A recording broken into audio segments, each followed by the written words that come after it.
ओम शांति। आज बाबा की अव्यक्त मुरली रिवाइज कोर्स की सुनेंगे। रिवाइज कोर्स की डेट है 1/3/1986, 1 मार्च। तो आज की मुरली है होली हंस बनना है। होली हंस अर्थात सदा कंकर छोड़कर रतन चुगने वाले। तो होली बुद्धि भी बनना है, होली मुख भी बनना है और होली दृष्टि भी रखनी है। तो कैसे हम होली हंस बन के अपनी स्थिति को श्रेष्ठ बनाएं, वो बाबा आज हम बच्चों को समझा रहे हैं। दूसरा बाबा ने कहा सेवा करते हो तो सेवा में निमित्त भाव जितना होगा उतना ही सफलता मिलेगी, हल्के रहेंगे। और जो भी हम सेवा करते हैं, कई बार हम सेवा करते हैं तो मन में विचार आता कि हमें किसी को मालूम ही नहीं है हम कितनी सेवा करते हैं। आज बाबा ने कहा कि मेरे पास सब बच्चों का रजिस्टर है, सब बच्चों का खाता है। चाहे कोई किसी भी प्रकार की तन की, मन की, धन की सेवा करते, किस स्थिति में करते हैं, किस भावनाओं से करते हैं, वो सब बाबा के पास जमा होता रहता है। किसी को पता चले या ना चले ये नहीं सोचो, मेरे पास सबका हिसाब किताब है, इसलिए सेवा करते चलो। बाबा ने अभी थोड़े दिन पहले भी कहा कभी भी सेवा में थको नहीं, और सेवा करके मेरा नाम हो, मान हो, शान हो, ये भी बाबा ने पिछली बार हमें समझाया, ये भी हमें इच्छा नहीं रखनी है। तो बाबा के महावाक्य हैं होली हंस बुद्धि, वृत्ति, दृष्टि और मुख। बुद्धि भी होली हंस हो, मुख भी होली हंस की तरह हो, दृष्टि भी और वृत्ति भी। आज बाप दादा सर्व होली हंसों की सभा देख रहे हैं। ये साधारण सभा नहीं है, बाबा के बच्चों की सभा साधारण सभा नहीं है, लेकिन रूहानी होली हंसों की सभा है। बाप दादा हर एक होली हंस को देख रहे हैं कि सभी कहाँ तक होली हंस बने हैं। हंस की विशेषता अच्छी तरह से जानते हो ना। सबसे पहले हंस बुद्धि बन। हंस बुद्धि किसको कहेंगे, बाबा ने क्या बताया सुनिए। हंस बुद्धि अर्थात सदा हर आत्मा के प्रति श्रेष्ठ और शुभ सोचने वाले, चाहे कोई आत्मा कैसी भी है, हर आत्मा के प्रति श्रेष्ठ और शुभ सोचने वाले। होली हंस अर्थात कंकर और रतन को अच्छी तरह परखने वाले और धारण करने वाले, रत्नों को धारण करने वाले। पहले हर आत्मा के भाव को परखने वाले और फिर धारण करने वाले। कभी भी बुद्धि में किसी भी आत्मा के प्रति अशुभ व साधारण भाव धारण करने वाले ना हो। हंस बुद्धि माना कभी भी किसी आत्मा के प्रति अशुभ भाव, साधारण भाव वाले ना हो। सदा शुभ भाव और शुभ भावना धारण करना हंस बुद्धि। भाव जानने से कभी किसी के साधारण स्वभाव व्यर्थ स्वभाव का प्रभाव नहीं पड़ेगा। तो शुभ भाव और शुभ भावना, जिसको भाव स्वभाव कहते हो, जो व्यर्थ है उसको बदलने का है। तो बाप दादा देख रहे हैं ऐसे हंस बुद्धि कहाँ तक बने हैं। बाबा हर एक बच्चे को देख रहा है हंस बुद्धि कहाँ तक बने, शुभ भाव शुभ भावना हर आत्मा के प्रति कितना है, व्यर्थ भाव को कितना समाप्त करते। ऐसे ही हर हंस वृत्ति अर्थात हर आत्मा के प्रति श्रेष्ठ कल्याण की वृत्ति हो। हर आत्मा के अकल्याण की बातें सुनते देखते भी अकल्याण को कल्याण की वृत्ति में बदल देना, इसको कहते हैं होली हंस। कल्याण की वृत्ति रखना, अकल्याण की बातों को भी कल्याण की वृत्ति में बदल देना, इसको कहते हैं हंस वृत्ति। इसको कहते होली हंस वृत्ति। अपने कल्याण की वृत्ति से औरों को भी बदल सकते हो। उनके अकल्याण की वृत्ति को अपने कल्याण की वृत्ति से बदल लेना, यही होली हंस का कर्तव्य है।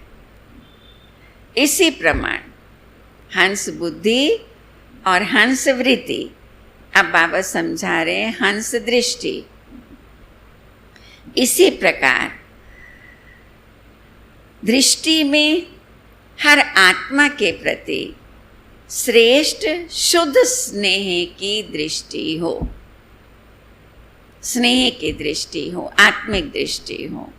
कैसा भी हो, लेकिन अपनी तरफ से सबके प्रति रूहानी आत्मिक स्नेह की दृष्टि धारण करना। चाहे कोई आत्मा कैसी भी है, हर आत्मा के प्रति स्नेह की दृष्टि हो, आत्मिक दृष्टि, रूहानी दृष्टि, इसको कहते हैं होली हंस दृष्टि। इसी प्रकार बोल में भी सुनाया। अब हंस बोल, हंस बुद्धि, हंस वृत्ति, हंस दृष्टि और होली हंस के बोल कैसे होंगे। तो बोल में बाबा ने पहले भी सुनाया है। बुरा बोल अलग चीज़ है, वो तो ब्राह्मणों का बदल गया। बुरे बोल तो बाबा के बच्चे बोलते ही नहीं हैं, वो तो बदल ही गया। लेकिन व्यर्थ बोल को भी बदलना है, व्यर्थ भी नहीं बोलना है। व्यर्थ बोल को भी होली हंस मुख नहीं कहेंगे। खराब तो छूटा, लेकिन व्यर्थ भी ना हो। मुख भी होली हंस मुख हो, जिसके मुख से कभी व्यर्थ ना निकले, इसको कहेंगे हंस मुख स्थिति। व्यर्थ बोल भी ना निकले। तो होली हंस बुद्धि, वृत्ति, दृष्टि और मुख, जब ये पवित्र अर्थात श्रेष्ठ बन जाते हैं, तो स्वतः ही होली हंस की स्थिति का प्रभाव स्पष्ट दिखाई देता है। जब वृत्ति, दृष्टि, बोल हमारे होली बन जाएंगे, तो स्थिति हमारी कितनी श्रेष्ठ हो जाएगी, तो वो सबको प्रत्यक्ष दिखाई देगी। तो सभी अपने आप को देखो, सदा होली हंस बनकर चलते फिरते हैं। अब अपने आप को चेक करना है, मेरी होली वृत्ति है, होली दृष्टि है, होली मुख है। क्योंकि स्व उन्नति का समय ज़्यादा नहीं रहा है, अब ज़्यादा समय नहीं है, इसलिए अपने आप को चेक करो और चेंज करो। केवल चेक भी नहीं करना है, कई बार हम चेकिंग तो कर लेते हैं अपने, हाँ मेरे में ये कमी है, मेरे को ऐसा नहीं बोलना चाहिए, ऐसा नहीं करना चाहिए, परंतु चेंज नहीं कर पाते। चेक भी करो और फिर चेंज भी करो, क्योंकि समय बहुत कम है। इस समय का परिवर्तन बहुत काल के परिवर्तन वाली गोल्डन दुनिया के अधिकारी बनाएगा। इस समय संगम युग में जो परिवर्तन करेंगे तो सतयुगी गोल्डन दुनिया में भी अधिकारी बनेंगे, ज़्यादा समय बनेंगे। ये इशारा बाप दादा ने पहले भी दिया है, बहुत काल ये स्थिति हो। स्व की तरफ डबल अंडरलाइन से अटेंशन सभी का है। बाबा हम बच्चों से प्रश्न पूछ रहे हैं, होता क्या है, दूसरों की तरफ ज़्यादा ध्यान जाता है, फलाना क्या कर रहा है, लेकिन बाबा क्या कहते हैं, अपनी तरफ अटेंशन रखो। तो अपनी तरफ डबल अंडरलाइन करके अटेंशन रखते हो। थोड़े समय का अटेंशन है और बहुत काल के अटेंशन के फलस्वरूप श्रेष्ठ प्राप्ति की प्रारब्ध है, इसलिए थोड़ा समय बहुत श्रेष्ठ सुहावना समय।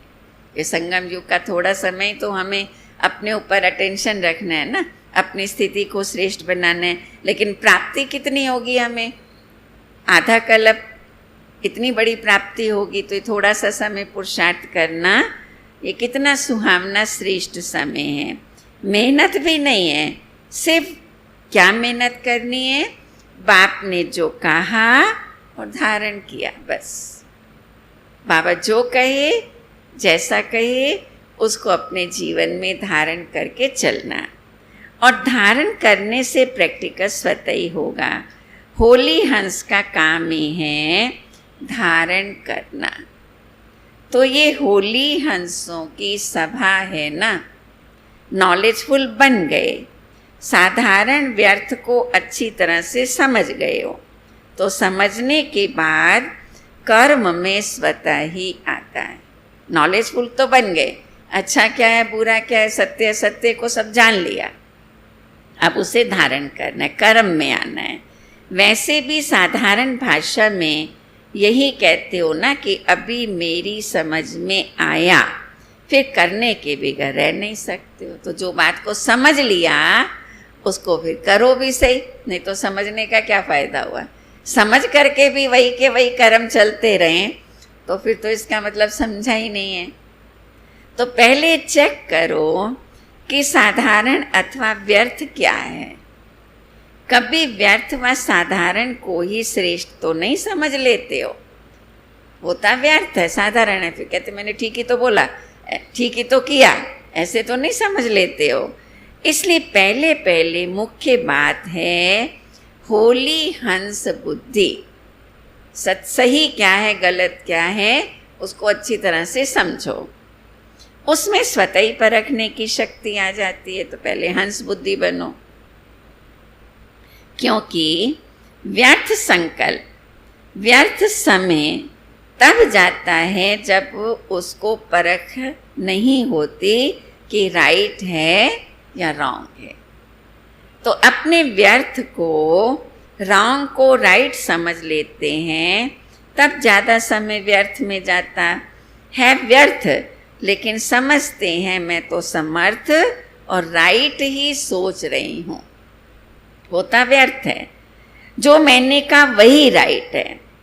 तो इसी में परखने की शक्ति न होने के कारण मन की शक्ति, समय की शक्ति, वाणी की शक्ति सब चली जाती है। तो इसलिए पहले हंस बुद्धि। तो दूसरे से मेहनत लेने का बोझ चढ़ जाता है, फिर दूसरे हमारे से बहुत मेहनत करते रहते हैं, कारण होली हंस बुद्धि नहीं बने हैं।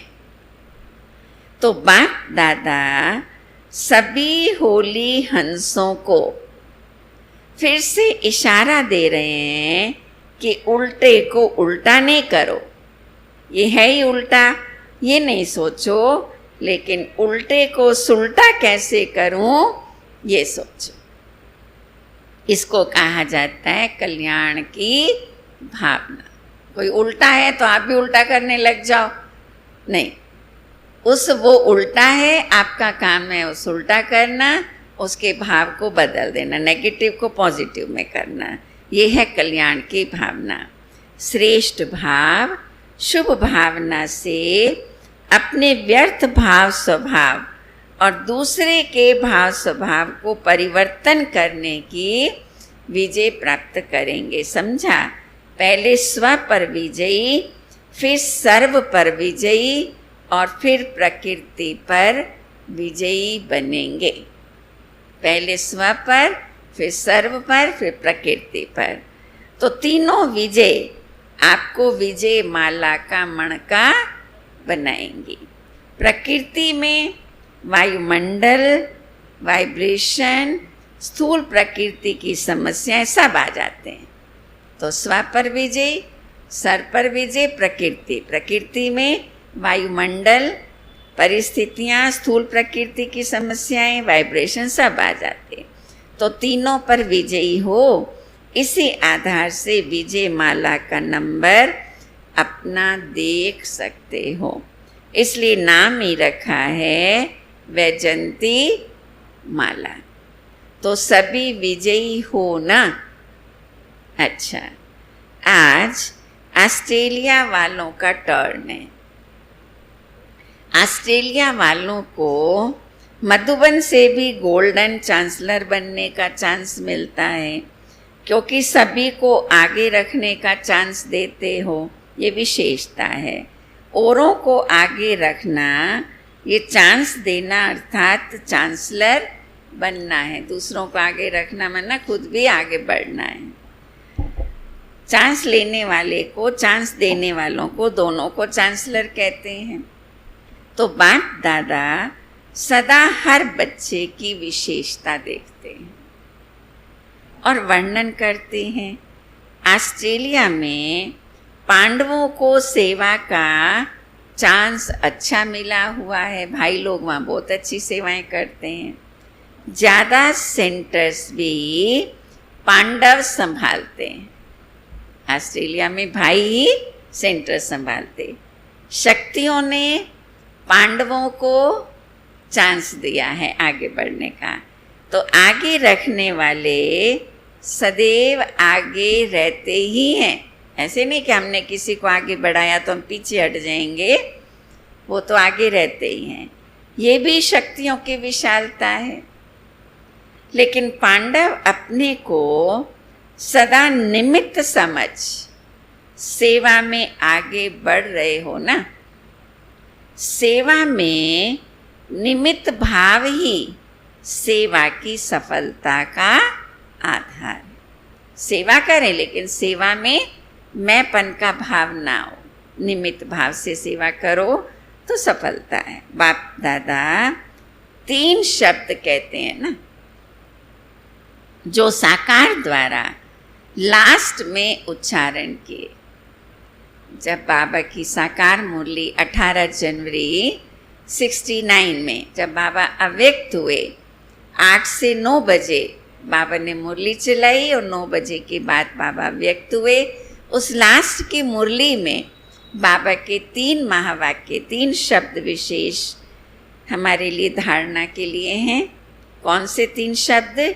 निराकारी, निर्विकारी और निरअहंकारी। निराकारी बनना है, निर्विकारी बनना है और निरअहंकारी।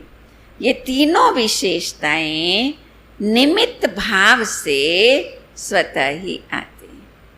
निमित्त भाव रखेंगे तो कोई अहंकार नहीं आएगा। निर्विकारी स्थिति हो जाएगी, निराकारी स्थिति हो जाएगी।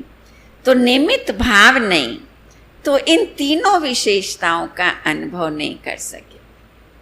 निमित्त भाव रखोगे, मैं तो केवल निमित्त हूँ, करण करावनहार बाबा है, इससे निराकारी, निरअहंकारी और निर्विकारी स्थिति का सहज ही अनुभव करेंगे।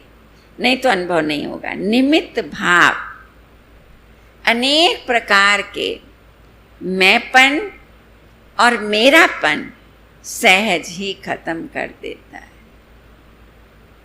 मैंपन भी नहीं आएगा, मेरापन भी नहीं आएगा। सेवा तो बाबा की है, कार्य बाबा का है। ना मैं और ना मेरा। निमित्त भाव रखने से ना मैं ना मेरा। स्थिति में जो हलचल होती है वो इसी एक कमी के कारण होती है, क्योंकि निमित्त नहीं समझते हैं। तो मैं और मेरेपन में आ जाते हैं, तो हलचल में आ जाते हैं। सेवा में भी मेहनत करनी पड़ती है और उड़ती कला की स्थिति में भी मेहनत करनी पड़ती है, अपने को उड़ाने में भी, अपनी ऊंची स्थिति बनाने में भी।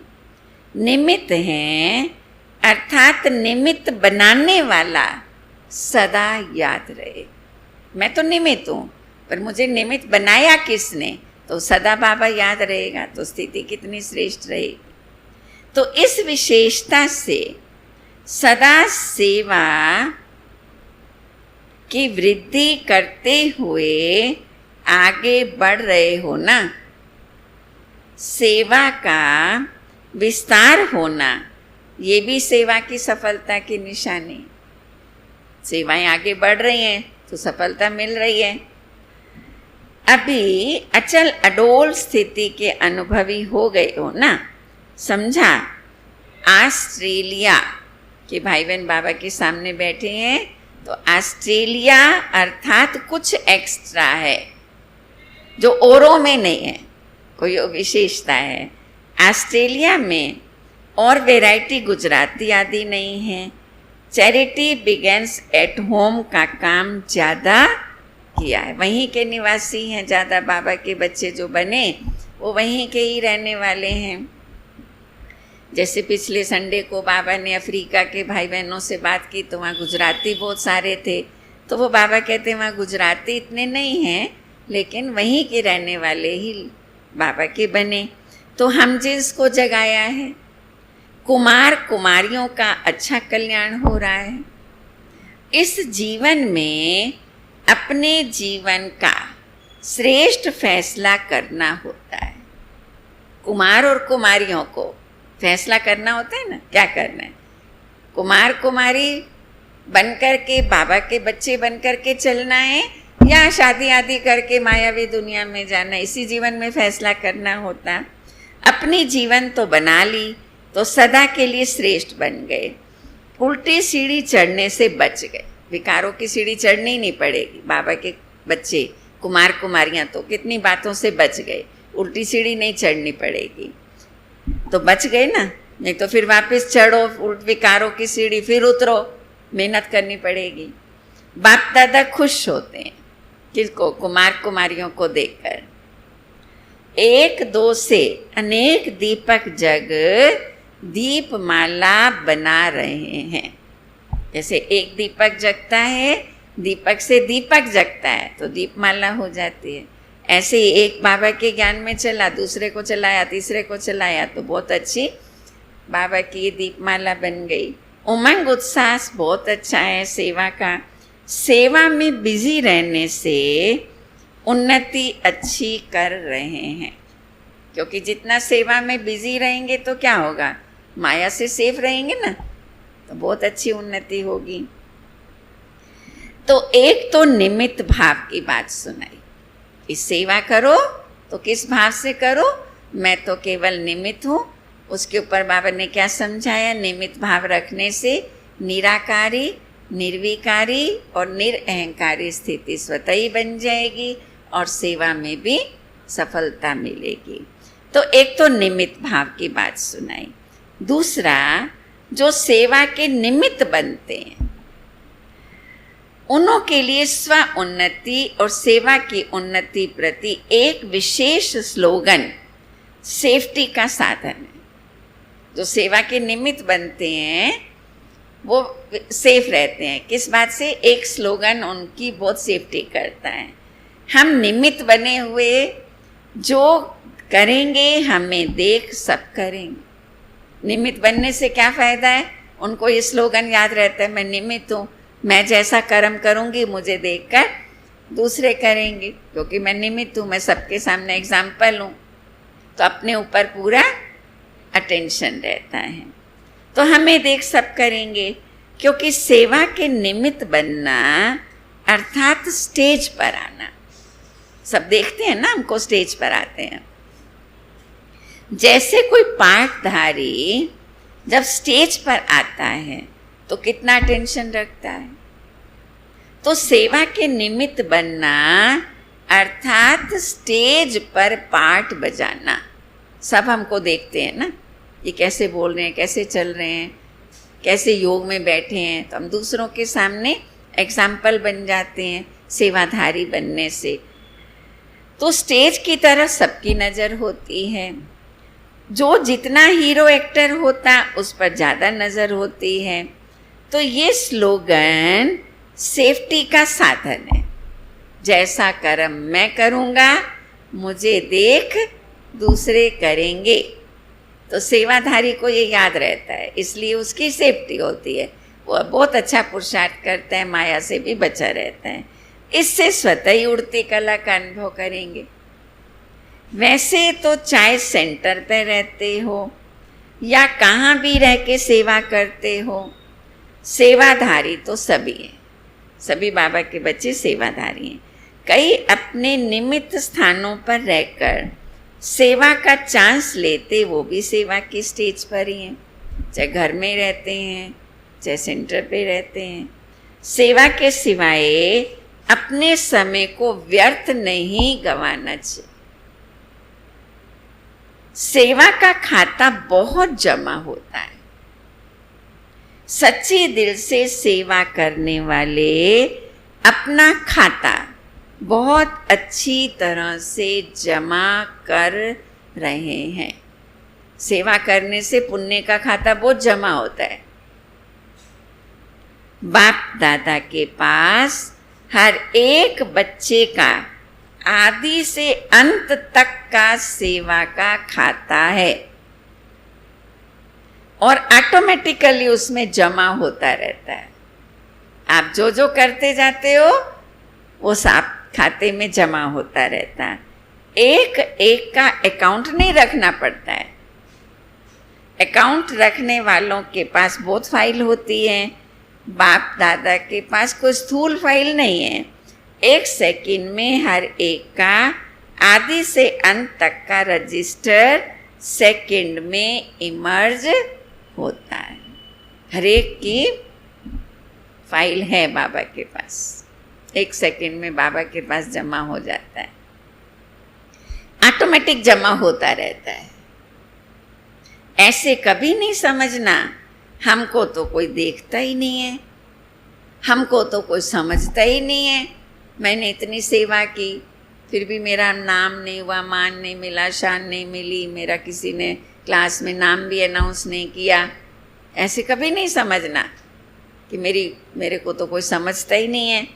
बाप दादा के पास तो जो जैसा है और जितना करता है, जिस स्टेज से करता है, सब जमा होता है। आत्माओं को पता न चले, लेकिन बाबा से तो कोई भी बात छिपी हुई नहीं है ना। बाबा के पास जमा होता रहता है और आपको श्रेष्ठ कर्म का फल भी जन्म जन्मांतर देने के लिए बाबा बंध जाता है। फाइल नहीं है लेकिन फाइनली है। ऑस्ट्रेलिया में शक्तियों ने बाप का बनने की, बाप को पहचान, बाप से स्नेह निभाने में हिम्मत बहुत अच्छी दिखाई। बहनें बहुत हैं ज्ञान में चलने वाली, बाबा के ऊपर समर्पण होने वाली भी। तो बाबा को पहचाना भी सही और बाबा के ऊपर बलिहार भी हो गई, हिम्मत अच्छी दिखाई है। हलचल की भूल होती है, वो तो कई स्थान के धरनी के टोटल पिछले जीवन के संस्कार कारण थोड़ी बहुत हलचल होती रहती है। उसको भी पार करके स्नेह के बंधन में आगे बढ़ते रहते हैं। कितनी भी हलचल हो, कोई विघन भी आते हैं, कुछ हमारे पुराने स्वभाव संस्कार होते हैं, लेकिन फिर उन हलचलों को पार करके बाबा के साथ स्नेह निभाने में आगे बढ़ रहे हैं। इसलिए बाप दादा शक्तियों की हिम्मत पर मुबारक देते। एक बल, एक भरोसा आगे बढ़ा रहा है। तो शक्तियों की हिम्मत और पांडवों का सेवा का उमंग, दोनों पंख पक्के हो गए। शक्तियों की हिम्मत और पांडवों के अंदर भाइयों में बहुत सेवा का उमंग उत्साह है। तो सेवा के क्षेत्र में पांडव भी महावीर बन आगे बढ़ रहे हैं, हलचल को पार करने में होशियार हैं। सभी का चित्र वही है। कौन सा दिखाते पांडवों का चित्र? पांडव मोटे ताजे लंबे चौड़े दिखाते हैं ना। भक्ति मार्ग के शास्त्रों में पांडवों को बहुत लंबा चौड़ा दिखाया है। लंबा चौड़ा माना कोई शरीर से लंबा चौड़ा और उसकी बात नहीं है, माना पांडव अर्थात स्थिति ऐसी ऊंची और मजबूत है। स्थिति हमारी ऊंची और मजबूत है, इसलिए पांडव ऊंचे और बहादुर दिखाएं। ऑस्ट्रेलिया वाले रहम दिल पे चाहता है, भटकती हुई आत्माओं के ऊपर रहम दिल बन सेवा में आगे बढ़ रहे हैं। सेवा ज़्यादा कौन करेगा? तो रहम दिल होगा। सारी दुनिया इस समय इतनी दुखी, अशांत, परेशान है, उनको बाबा का ज्ञान देना है, तो रहम दिल बनकर सेवा को आगे बढ़ा रहे हैं। वे सेवा के बिगड़ रह नहीं सकते। बाप दादा को बच्चों के आगे बढ़ने की विशेषता पर सदा खुशी है। बच्चे आगे बढ़ रहे हैं, विशेष खुश नसीब हो। हर बच्चे के उमंग उत्साह पर बाप दादा को हर्ष होता है। जब बाबा बच्चों को देखता है उमंग उत्साह में आगे बढ़ते हुए, तो बाबा को भी बहुत खुशी होती। कैसे हर एक श्रेष्ठ लक्ष्य से आगे बढ़ रहे हैं और बढ़ते रहेंगे। बाप दादा सदैव विशेषता को ही देखते हैं। बाबा बच्चों की कमी कमजोरी को नहीं देखते कभी भी। बाबा हर बच्चे की विशेषता को देखते हैं और हर एक दो से प्यारा लगता है। बाबा को हर बच्चा प्यारा लगता है। तो अब हमें क्या करना है? आप भी एक दो को इस विधि से देखते हो ना। बाबा हर बच्चे की विशेषता को देखता है, तो बाप समान बनना है ना। तो हमें क्या करना है? हमें भी हर बच्चे की, हर बाबा के बच्चे में कोई ना कोई विशेषता है, तभी बाबा ने उसको चुना है। विशेषता देखनी है, जिसको भी देखो। अब हमारा आपस में ब्राह्मण परिवार में कितना एक दो से प्रिय लगे, क्योंकि 5000 वर्ष के बाद बिछड़े हुए आपस में मिले हैं, तो कितने प्यारे लगते। हम सब बच्चे भी तो आपस में एक दूसरे से 5000 साल के बाद मिले हैं ना, तो कितना एक दूसरे के साथ प्यार होना चाहिए। बाप से प्यार की निशानी यही है। अब मुझे बाबा से प्यार है, क्या निशानी है? सभी ब्राह्मण आत्माएं प्यारी लगेंगी। बाबा से प्यार माना बाबा के परिवार से प्यार। अगर बाबा के बच्चे अच्छे नहीं लगते हैं, तो इसका मतलब बाबा से प्यार ही नहीं है। तो बाप के प्यार के निशान, हर ब्राह्मण आत्मा प्यारी लगेगी। हर ब्राह्मण प्यारा लगना माना बाप से प्यार है। हर बाबा के बच्चे से प्यार माना बाबा से भी प्यार है। माला में एक दो के संबंध में तो ब्राह्मण ही आएंगे ना। बाप तो रिटायर होकर देखेंगे। सतयुग में कौन आएगा हमारे साथ? हमारे मित्र संबंधी रिश्तेदार सब कौन बनेंगे? ब्राह्मण परिवार वाले ही बनेंगे ना। बाबा तो परम धाम में चले जाएंगे। तो एक दो के संबंध में तो ब्राह्मण ही आएंगे। बाप तो रिटायर हो देखेंगे। इसलिए बाप से प्यार की निशानी को सदा अनुभव करो। हर ब्राह्मण आत्मा से प्यार। सभी बाप के प्यारे हैं, तो हमारे भी प्यारे।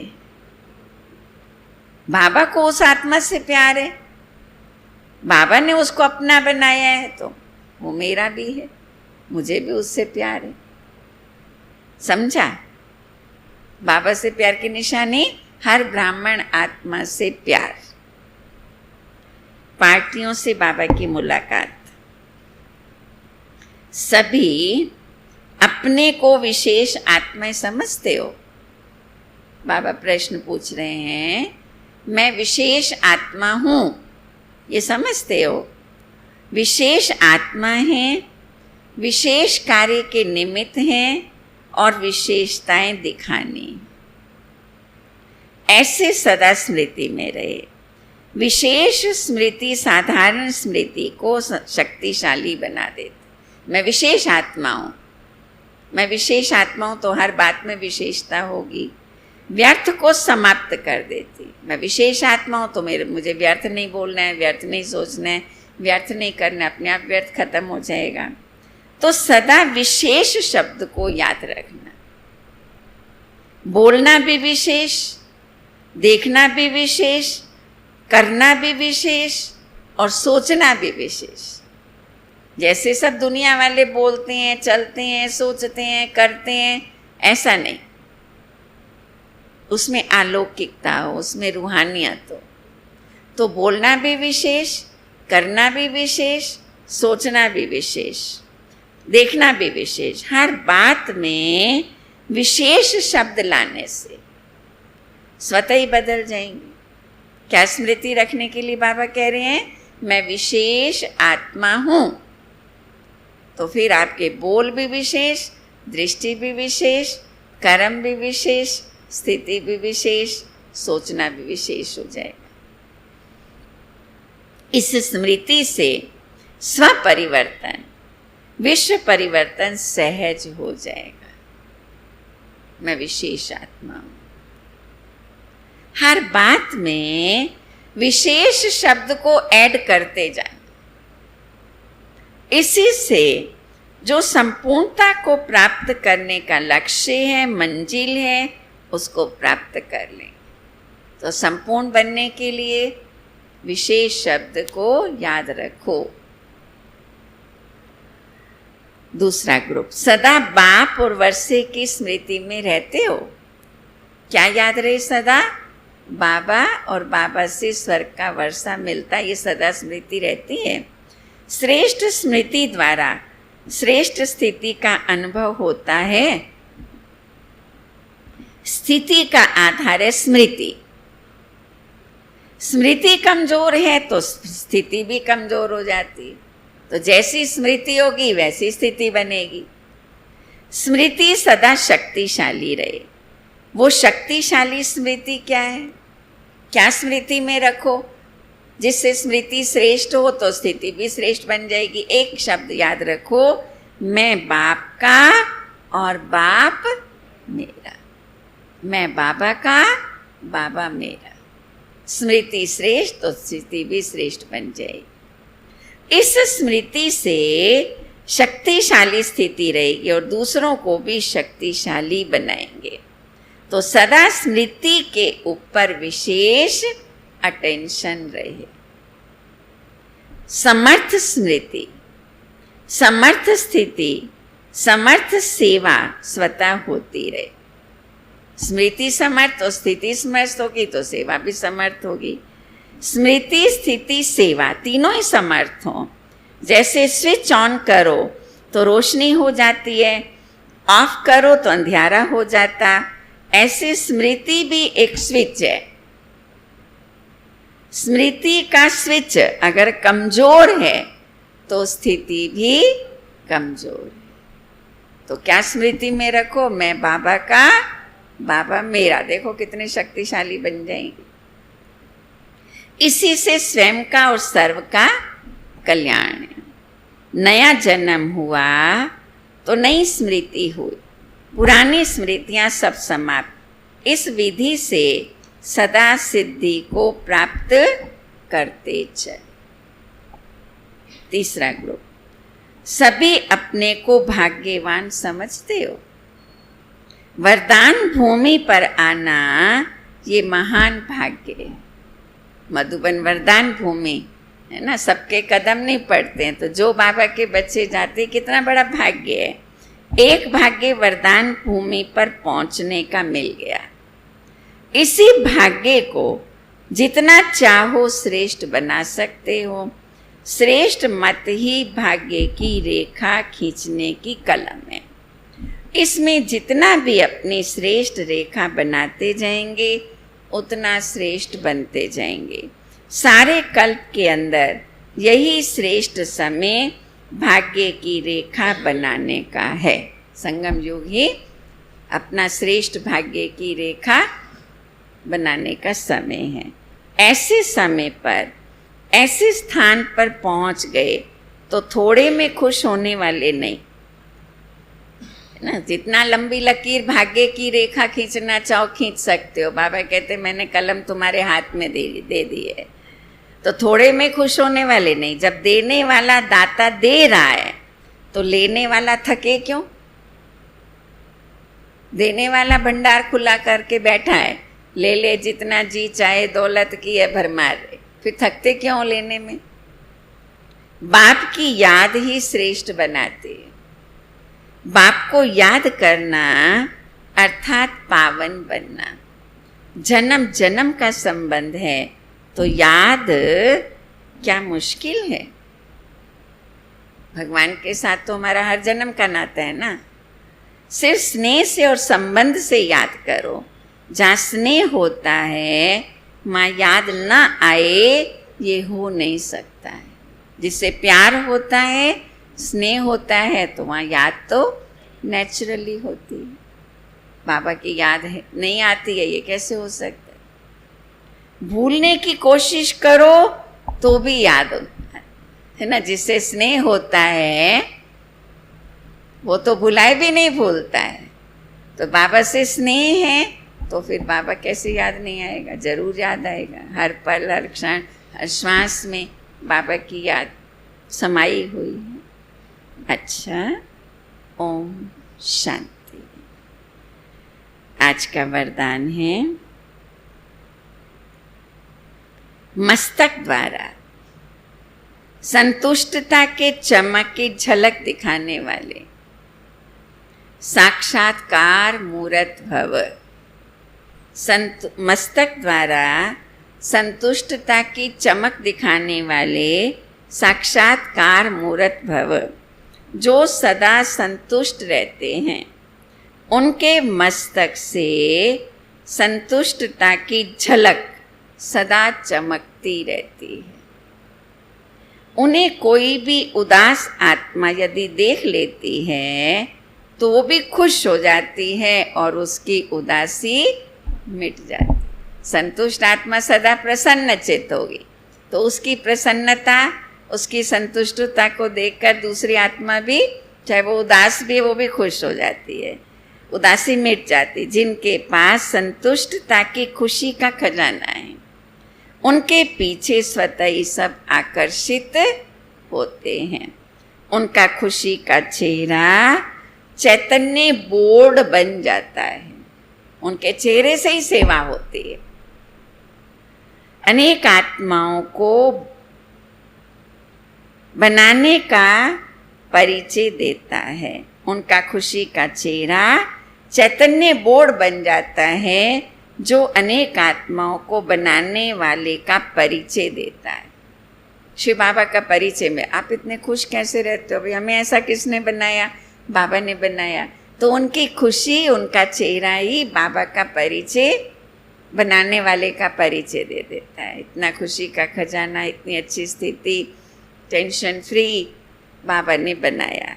तो ऐसी संतुष्ट रहने वाली और सबको संतुष्ट करने वाली संतुष्ट मणियाँ बनो, जिससे अनेकों को साक्षात्कार हो। स्लोगन है, चोट लगाने वाले का काम है चोट लगाना। किसी का स्वभाव, संस्कार, बोलने का तरीका कुछ ना कुछ ऐसा होता है, वो चोट लगाते ही रहते हैं। वो अपने संस्कार के वशीभूत है आत्मा। आपका काम है अपने को बचा लेना। तो इसलिए बाबा ने स्लोगन दिया, ना दुख दो ना दुख लो। वो दुख दे रहा है, वो चोट पहुंचा रहा है, लेकिन आप अपने आप को बचा लो, ये हमारा काम है। चोट लगाने वाले का काम है चोट लगाना, लेकिन हमारा काम है अपने को बचा ले। ओम शांति।